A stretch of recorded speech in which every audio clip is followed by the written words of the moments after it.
Okay, this is a reaction video for Jules Guides. I've funny English idioms and why we say them. Please click like, share, and subscribe for him, and like, share, and subscribe for me, and let's see what this is all about. Maybe it's because I'm a Londoner, but I'm a Londoner. English idioms and their origins. Hip hip tally ho, welcome to Jules Guides, where I wander around London and tell you interesting things you may not have known already. And people often say to me, Julesy, oh Julesy, just why do you Brits talk so funny?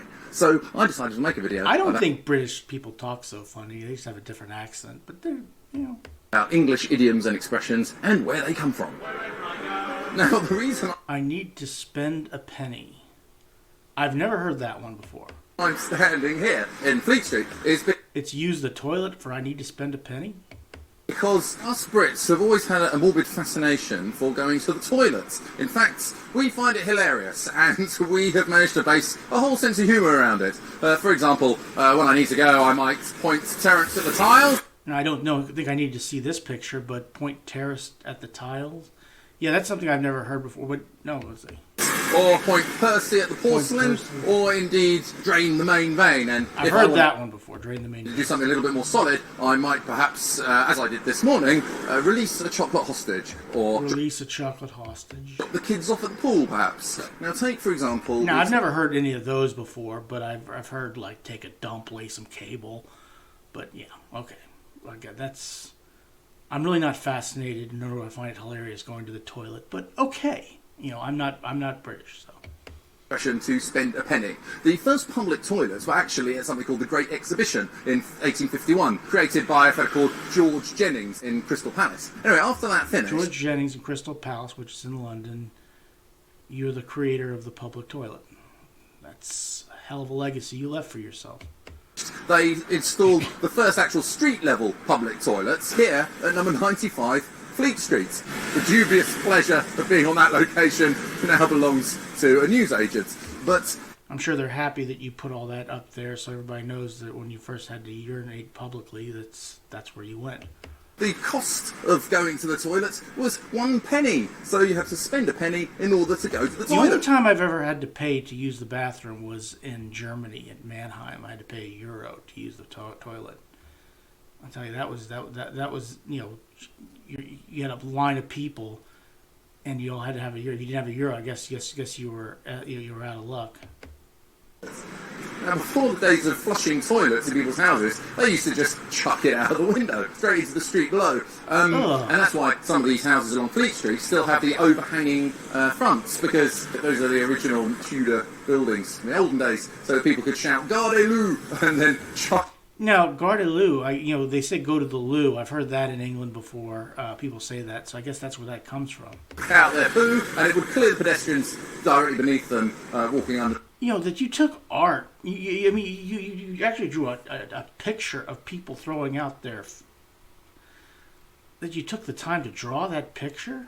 And it would just land directly into the road. Gardez-loo, in fact, comes from a corruption of the French Gardez-l'eau, which means be careful of the water I'm about to throw. You could hear a pin. I've heard this one before. You can hear a pin drop. I didn't know it was British, though. You hear someone say it was so quiet you could hear a pin drop. Well, the reason why I'm outside Twinings here in the Strand is because in 1706, Thomas Twining opened up the first tea room here in London. And you notice the logo above there, he put that up in 1787. And that is the oldest company logo still in operation.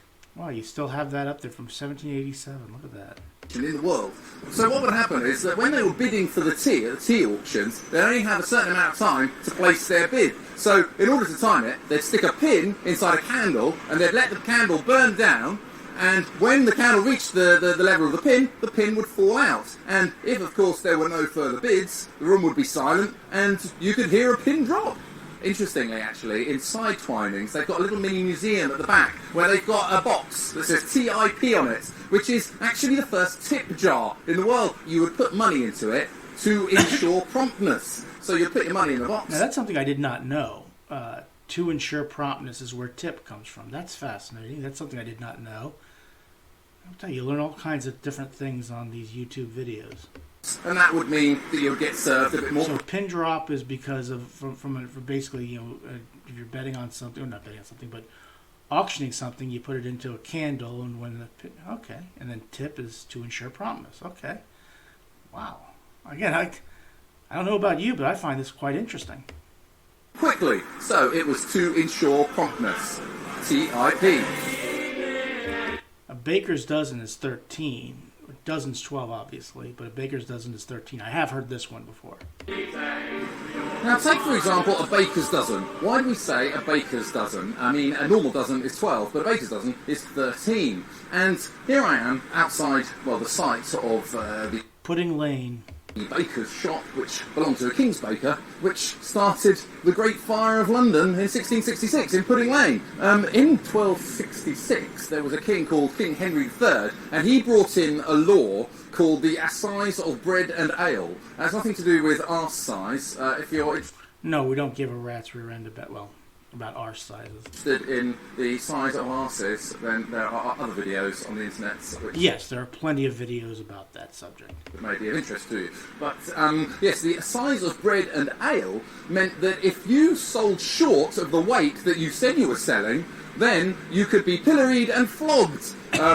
You would be flogged just for selling weight.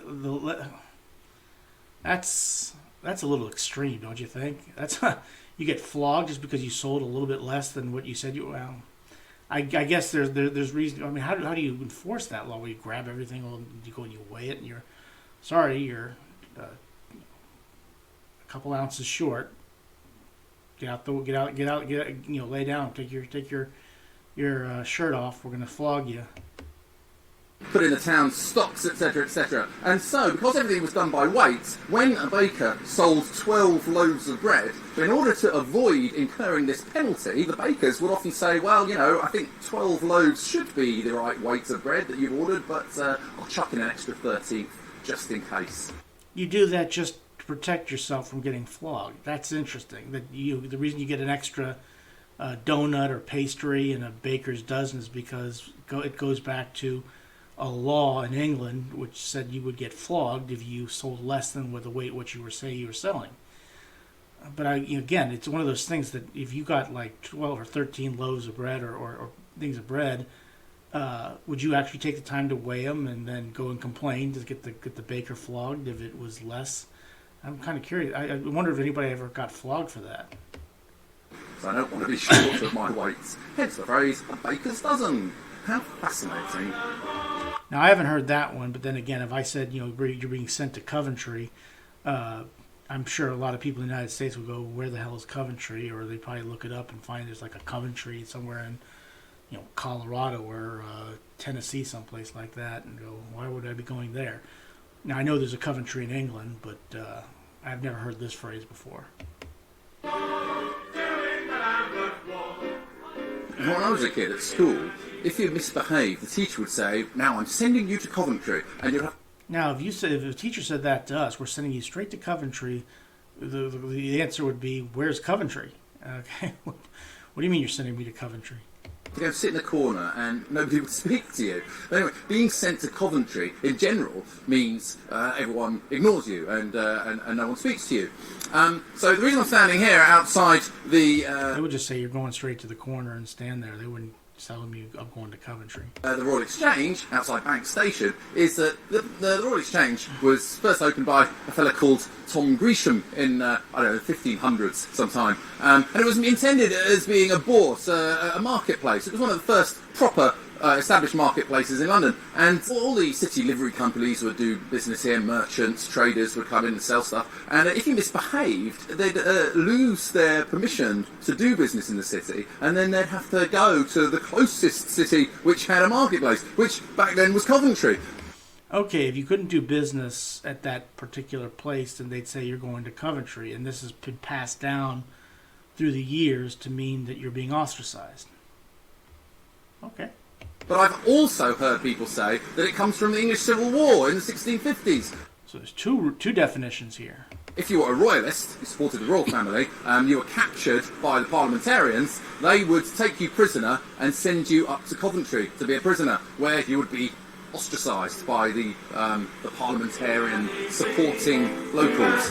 Okay, so being sent to Coventry, it was either because you weren't able to sell your wares, and you had to go to Coventry because the only place that had a market, or during the English Civil War, if you were captured, they would send you to Coventry. Okay.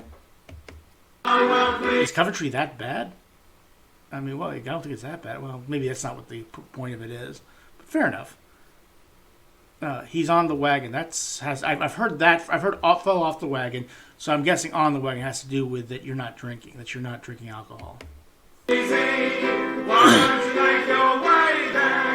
No, it's just after New Year, and I've been overindulging like everybody else, and I've decided to stop drinking. So if anyone offers me a drink, I'll tell them, sorry, I'm on the wagon. Meaning, I'm on the wagon, I'm not drinking at the moment. Okay. And the reason we say that... Yeah, I've heard that before, but I don't know the definition of where it came from. Well, I guess we're going to find out. Is because, well, here at St Giles in the Fields Church is where the condemned prisoners who were on their way to be hanged at Tyburn Gallows, back in the old days when they used to do the hangings up in Marble Arch, they would stop here, and the good people from the church would offer one last drink to the condemned man here at the pub next door, which in those days was called the Resurrection Gate. So they'd go for a drink, then they'd have to get back onto the wagon, and their feet wouldn't touch the ground again until they reached the gallows and were dead, actually. So this would be the last time their feet would touch the ground. They'd generally be brought... Okay, so you would be put on a wagon and you'd be taken to the gallows, and then while on the wagon they would put the rope, the noose around your neck, and then the wagon would pull away, and then you would hang, and your feet would never touch the ground. Okay. Bought one drink, and if anyone said, hey, do you want another drink? They'd say, oh no, sorry, he's on the wagon. Thanks for watching. If you enjoy my films, don't forget to subscribe to the channel, where you can find lots of other videos all about London and interesting places to go and things to do. And if you want a guided tour of London, then follow the links below. You can go to my website, Jules. Yeah. Please click like, share, and subscribe for Jules Guides, and please click like, share, and subscribe for me as well. This was interesting. I did not think I needed to know all that about the toilet and why people in England, white people in England, find using the restroom so fascinating. But hey, that's your cross to bear, and I have no problem with it. But it's just not something that I really think a whole lot about. But please click like, share, and subscribe for Jules Guides. This was fun, and please click like, share, and subscribe for me. And have a good rest of your day. Thanks for watching.